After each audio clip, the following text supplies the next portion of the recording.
nag-try to shrimp. Kaya ako na isago sa akong carabansos later. Magluto na gusto kong carabansos. So, first, okay na yung mga lamas na ako. Akong gamit na oil, ang katong oil sa akong gimantikaan na shrimp. Yan. Parang na-flavor na siya daan.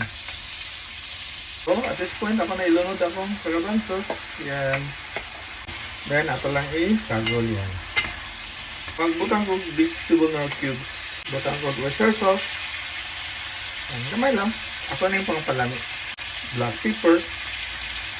Ilunod akong chili. Yan. Sagol-sagol. Kani nga luto, dito magbutang og soy sauce.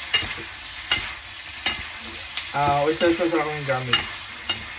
Kapit na naman luto. Ayan. Mas lami po din crunchy sa siya. Then, inikaluto ani atong itopping shrimp na ito. Atong giprito.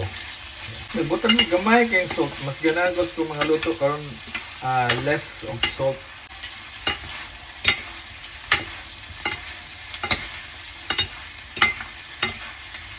Muna na siya akong ginisang carabansos.